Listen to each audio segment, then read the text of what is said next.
Olá, tudo bem? Estamos aqui para gravar o nosso novo episódio do podcast. E dessa vez uma história muito emocionante da Viviane, que realizou o sonho da gravidez após o diagnóstico de um tumor de ovário.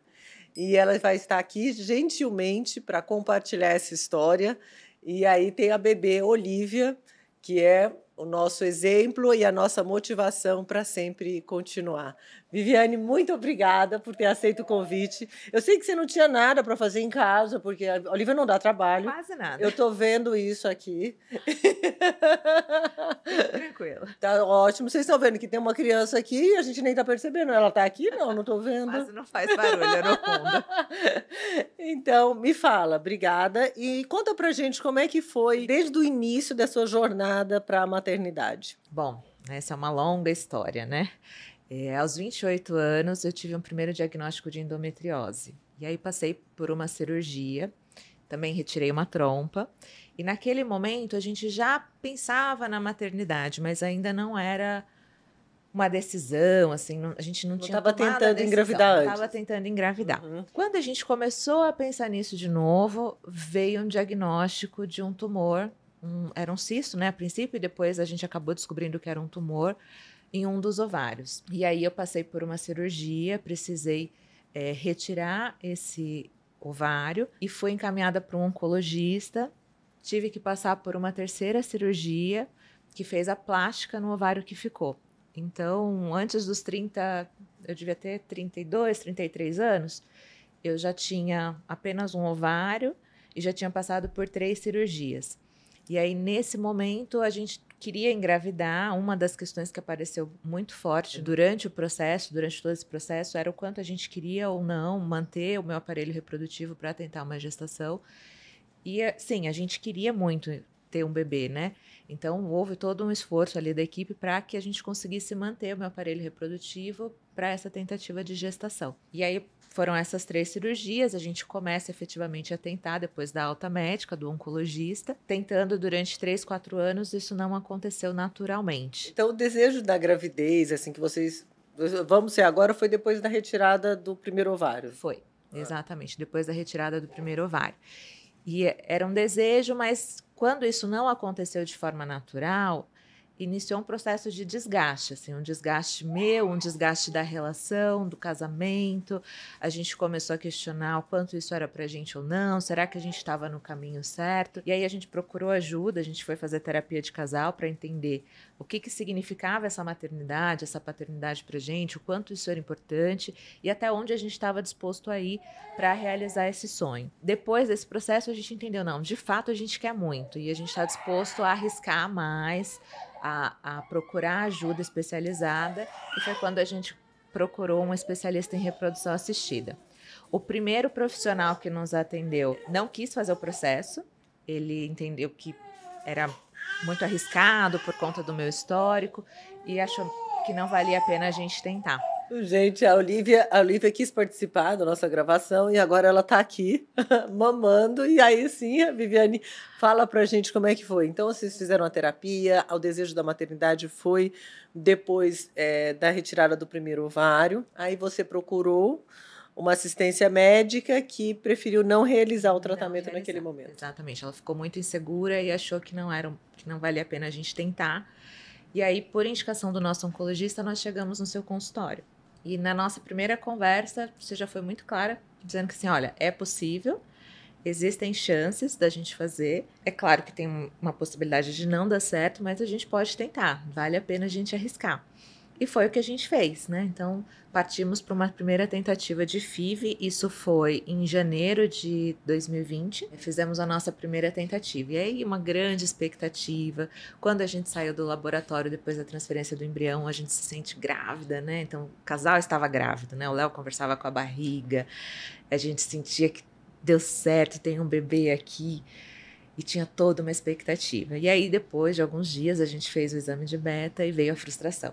Primeira tentativa não deu certo. E a gente volta para o consultório, juntos caquinhos, a gente conversou bastante, né, doutora, aí, para viver esse luto mesmo, para que a gente se permitisse viver esse momento de dor, de frustração. E foi o que aconteceu. A gente voltou para casa, a gente esperou um tempo e acho que depois de 2 meses, mais ou menos, a gente volta para o consultório para uma segunda tentativa. E nesse momento a gente estava, de novo, muito otimista, muito animado. A gente tinha certeza que ia dar certo. E veio um balde de água fria.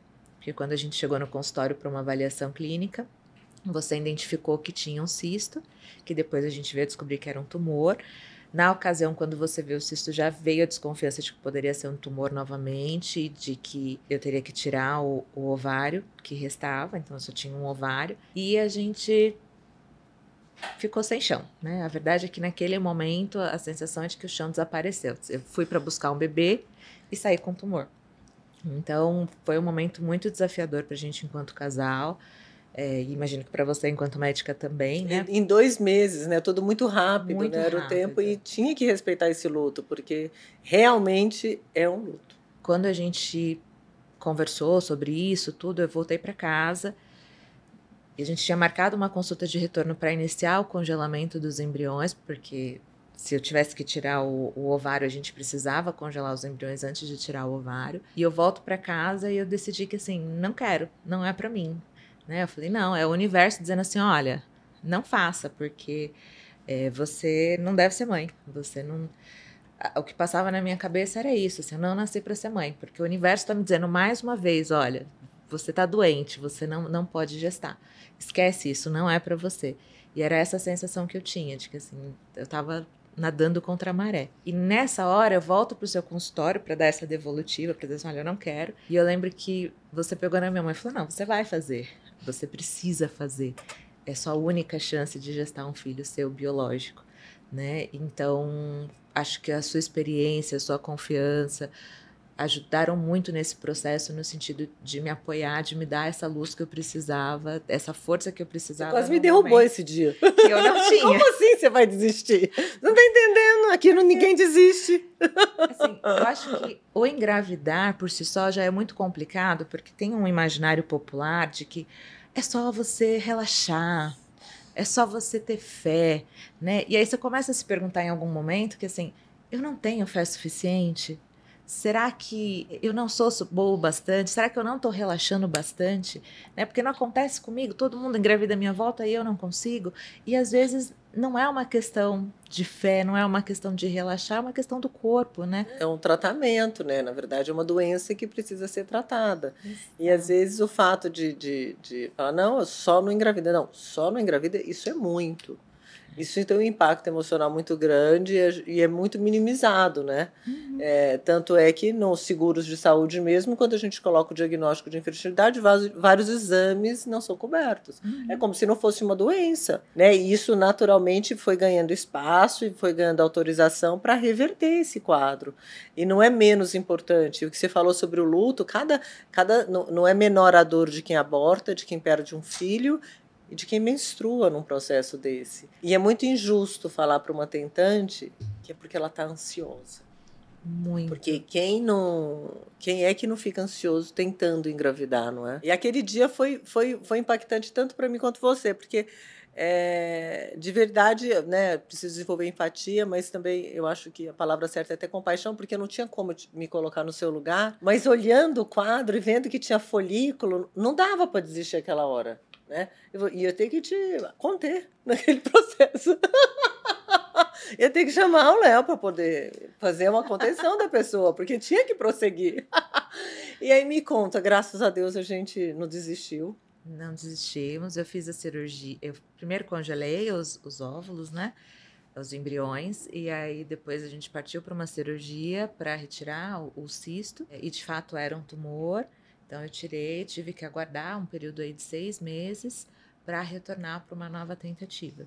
E aí, quando a gente voltou para essa segunda tentativa em janeiro de 2021... Pós-pandemia. Pós-pandemia, eis que deu certo e a Olivia está aqui com a gente agora para contar essa história. E uma coisa legal, assim, que eu tenho uma tendência, gente, a sempre ficar para congelar óvulo. Por quê? Porque o óvulo é da mulher e o embrião é do casal, né? E você, no caso, sempre se apresentou com o seu marido, ele sempre muito participativo, era uma rede de apoio muito forte, por isso que a gente congelou o embrião, porque há casos, em situações parecidas, que, frente a essa dificuldade, o casal se desfaz.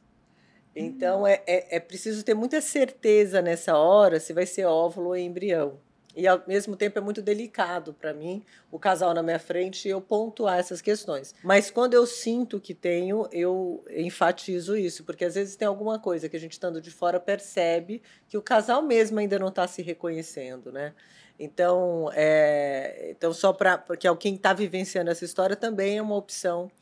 Congelar óvulos se não tiver, ou não tem um parceiro, ou está num relacionamento que ainda não é estável, ou mesmo num relacionamento que até então era muito estável, e frente a essa dificuldade, desestabiliza tudo, né? Que é nessa hora que a gente vê se o casal se fortalece, está preparado para ficar junto, e pelo jeito vocês fizeram um teste de drive longo, né? Desse processo todo. Foi um processo bem longo, né? E a gente, em muitos momentos, se questionou também, enquanto casal, enquanto a gente queria isso, porque cada um de nós tem os seus medos, né? Eu tinha os meus, o Léo tem uma história de vida totalmente diferente, então tinha os próprios medos dele em relação à paternidade, e tudo isso misturado com essa dificuldade para engravidar.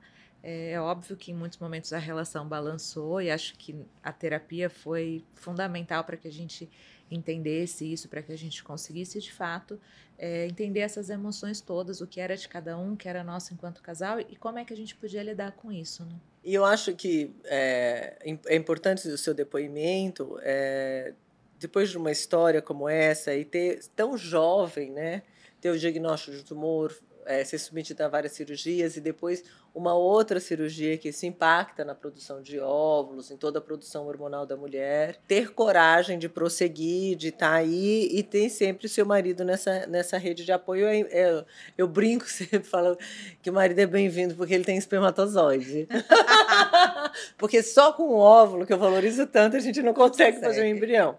Um blastocisto lindo como a Olivia. Então, mas é muito mais que um espermatozoide, né? Porque para a gente conseguir, para a gente prosseguir, precisa mesmo estar ao lado e ter alguém ao lado. E essa é a grande diferença de quem vai sozinha ou para uma gestação independente, que precisa ter muita psicologia, muito esse embasamento, até a avaliação, para saber, é com esse parceiro mesmo que eu vou prosseguir. Nosso problema conjugal, ele pode continuar, apesar de todos esses problemas que a gente está vivenciando. Então, eu acho que também eu acho que foi um acerto seu também na questão do parceiro, né? Sim, porque, sem dúvida alguma, vocês se escolheram ir para enfrentar essa luta, porque senão a Olivia também não ia estar aqui. Né? Muito mais do que um espermatozoide, né? Ele foi promovido, né? Ele foi promovido. Acaba de ser promovido. Um super espermatozoide? Um super espermatozoide. Acho que a gente pode dizer super pai, vai. Melhor, bem melhor. Ele foi um grande parceiro no processo, e tanto na tentativa frustrada, durante o meu tratamento, durante todas as cirurgias. Me ajudou a te conter. Exato. E é engraçado porque ele respeitou a decisão, né? Mesmo ele querendo muito, ele tendo um sonho, quando eu disse que eu não queria mais, ele também soube porque respeitar. Era o seu corpo, era o seu momento, era o seu diagnóstico. É muito difícil a gente entrar nesse lugar, né? E frente a tudo isso que você sentiu, eu acho que quem estiver assistindo a esse episódio, é muito comum estar com uma história parecida, ou conhecer alguém com uma história parecida.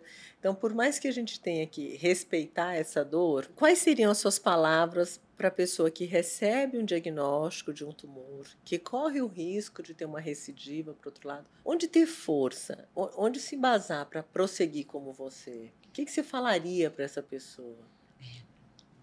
Quando a gente tem um diagnóstico de um tumor, a gente vive uma sensação muito intensa de medo. Né? Porque o tumor sempre remete a essa questão de morte, né? de doença, de dor, de sofrimento. É muito medo. E a gente vive aprisionado nesse medo, porque você está sempre na dúvida. Será que eu vou ter de novo? Será que vai acontecer? Quando? Né? O que vai aparecer agora? Será que vai ser como da última vez, que foi só uma cirurgia? Será que dessa vez eu vou precisar de químio, rádio? Então, é um aprisionamento no medo. E eu acho que o mais importante é a gente conseguir olhar através do medo, né? É conseguir se libertar desse medo e se permitir viver, porque a gente ainda está vivo, a gente ainda está aqui, né? E eu pude realizar o meu sonho. A Olivia está aqui nos meus braços, eu posso ver o sorriso dela todos os dias de manhã. Só que isso só é possível porque eu passei pelo medo. né? Apesar do medo, eu quis tentar. E o medo aparece em muitos momentos durante um tratamento de fertilização. Porque são muitas etapas, e em cada etapa pode dar errado, pode não acontecer, pode ficar inviável o processo e você ter que começar de novo. É um processo que você tem que estar preparado para lidar com essa frustração, porque ela pode vir. Mas, para além da frustração, existe o ganho, existe a possibilidade de viver uma maternidade, de viver um gestar, de estar aqui com a minha bebê hoje, amamentando. Então, tudo isso só é possível se você decidir enfrentar o medo. É emocionante escutar você falar. É, enfrentar o medo, e eu achei muito importante, que você vê o desafio de um tratamento oncológico e o desafio de um tratamento de reprodução assistida. Então, os medos também do tratamento oncológico, você teve que desafiar muitos medos da reprodução assistida. Então, são 2 tratamentos que impactam muito emocionalmente e que a intensidade desse tratamento de reprodução assistida não pode ser minimizado, porque aí só não engravidou, não. Tem que sobreviver, tem que ter uma cirurgia para um tumor e depois várias frustrações até chegar nesse momento, né? Então, eu acho que é importante também a gente deixar essa mensagem que quem está enfrentando o tratamento oncológico, às vezes não vê esse norte que vai ser possível, quer dizer, e é difícil, e vai ter um outro tratamento tão difícil quanto, e que pode ser superado, e que pode sobreviver. E eu acho que a partir do momento que congela o embrião, você coloca uma expectativa, você volta a sonhar. Então, porque é possível, né, aquele sonho, porque primeiro você precisa sobreviver, né, precisa passar pelo medo da morte, é uma coisa muito complicada, precisa sobreviver a tudo isso. Eu acho que você falou tudo que precisava. Mas tem uma coisa que eu queria falar, que eu acho que é um recado para todas as mulheres, né? Porque hoje a gente sabe que muitas mulheres vão adiar o sonho da maternidade por conta da carreira, por conta do trabalho, ou porque ainda não encontraram o parceiro certo, por uma questão de saúde, como foi o meu caso. Então, eu acho que não importa qual motivo pelo qual você tenha que adiar a maternidade. Se você precisa adiar, faça uma avaliação com um profissional de reprodução assistida. Porque eu queria muito que alguém lá atrás tivesse me contado isso. Eu queria muito que alguém tivesse dito para mim assim, olha, faça uma avaliação, entenda qual é a sua reserva ovariana. Ninguém disse. Então, assim, às vezes o seu ginecologista do dia a dia não é a pessoa que tem esse know-how, que tem esse conhecimento para te guiar nesse caminho. Faça uma avaliação, entenda qual que é o seu cenário real, quais são suas possibilidades, porque às vezes tudo bem você adiar esse sonho por mais 3, 4, 5 anos, só que às vezes você não vai ter esse tempo, né? A gente sabe que o meu caso, eu tinha uma reserva ovariana mínima, né? Assim, a gente tirou basicamente leite de pedra nesse processo. Então, isso poderia ter sido evitado se antes eu tivesse informação, eu tivesse congelado o óvulo, né? E eu acho que as mulheres hoje precisam pensar nisso. Se é um desejo ser mãe, ou se tem uma dúvida, não tenho certeza se eu quero ou não, ainda estou pensando sobre isso, faça uma avaliação, entenda qual que é o seu prognóstico, o que se espera de você, né, para o futuro, o que você pode fazer nesse futuro. Eu acho que esse é um ponto muito importante para a gente pensar. Sem dúvida alguma, eu acho que a gente tem que espalhar mesmo essa história de preservação da fertilidade. E eu, como médica especialista na área, eu recomendo que essa avaliação seja feita no máximo com 30 anos.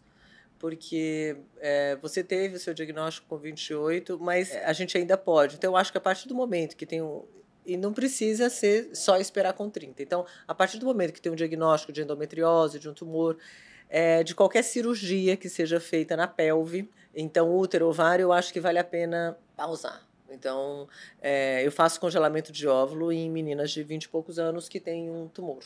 Ou que têm um câncer de colo que precisa fazer algum outro procedimento adverso e idade inferior a 30 anos. Então, pode congelar óvulo com 18, 19, na verdade, basta menstruar. Então, e não precisa ser uma doença oncológica ovariana. Pode ser uma outra doença oncológica que apareça na adolescência, inclusive, e que impacta em realizar quimioterapia. E existe uma sobrevivência após esse tratamento, e eu acho que é um fio. Eu gosto muito de tratar essas pacientes, porque eu sinto que a gente deposita esperança num futuro. Um adolescente com a vida ameaçada é indescritível o privilégio. E muitas vezes é um trabalho para mim também, porque eu fico sempre esperando essa volta, né? Da gente concretizar esse processo. E é lógico que eu tenho medo também. Será que não vai voltar porque não sobreviveu a esse tratamento? Eu, do lado de cá, que estou sonhando junto com esse processo, também tenho um desafio. Não, vamos embora, vai dar certo, vai dar certo. E lá no íntimo também eu tenho medo de não voltar comigo.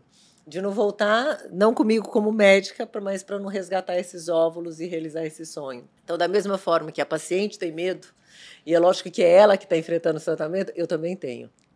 Eu também tenho medo dessa questão da morte, de tudo isso. Isso é uma questão até pessoal minha, que eu fui buscar reprodução assistida para ficar o mais longe possível do luto. E aí eu descubro que a cada menstruação é uma perda tão impactante e eu tenho que trabalhar com luto quase todos os dias. Que virada que foi também na minha vida. E aí, eu, tratando com as pacientes oncológicas, eu pude ter esse outro olhar. E um livro que eu li recentemente, da Ana Cláudia Quintana, é Que a Morte é um Dia que Vale a Pena Viver. Quer dizer, eu estou ressignificando isso, só agora eu consigo ler sobre morte. Depois de vivenciar tantas perdas, tantos lutos. Então, quando você falou da doença oncológica, desse medo, então, não é só a paciente, é o profissional. E, às vezes, falta também nesse profissional que a gente precisa se estudar para a gente conseguir enfrentar e acreditar nisso e conseguir estar ao lado. Porque para estar ao lado, a gente precisa estar fortalecido. Então, naquele momento de você querer parar, aquilo foi um momento que eu nunca vou esquecer na minha vida. Porque como profissional, de conseguir estar ao lado e conseguir prosseguir, nossa, quando você mandou foto da Olivia nascida, que isso? Ressuscitei tudo. Falei, nossa, ganhei minha vida. Porque a gente relembra todos esses passos, né? E a gente vivencia isso Então, acho que a gente tem que preservar a fertilidade, lutar pelos sonhos e acreditar que tem uma luz. Exato. É possível. É possível. É possível. Você precisa acreditar e precisa tentar. Se você não tentar, você nunca vai saber. Mas é possível. E eu acho que mesmo que a gente não tenha, a situação esteja tão difícil, a gente precisa ter uma consciência, assim, eu estou fazendo o máximo que eu posso neste momento, independente do resultado, porque o resultado é incerto. O resultado a gente não controla, né? Essa é uma das belezas da vida. A gente não tem controle sobre o que vai acontecer, mas a gente pode controlar o que a gente está fazendo agora, né? Então, agora você pode escolher fazer um tratamento de fertilidade, você pode escolher congelar os seus óvulos, os seus embriões, enfim. Você tem essa opção de escolha, e acho que esse é o ponto. Né? É você arriscar, é você tentar, é se jogar naquele sonho que você quer. Você não controla, você não vai. Eu não tinha certeza que eu ia ter Olivia, né? No final de todo o processo, a gente tinha 2 embriões congelados. E na primeira tentativa pós-cirurgia, tá aqui, a Olivia nasceu, tá linda, maravilhosa, saudável. E eu não tinha certeza disso, mas eu tinha a possibilidade de tentar. E foi isso que você fez por mim. Você me ajudou a entender que eu podia tentar, que estava na minha mão a oportunidade de buscar esse sonho. Ainda pode ter mais uma tentativa, né? Ainda posso. Não descartamos essa possibilidade. Nem eu. Pensa numa pessoa que está pronta para a próxima transferência, sou eu. Outra Olivia, né? Por favor. Outra Olivia, já pensou? Outra lindeza. Ai, gente, obrigada. Obrigada por tudo, por dividir tudo isso.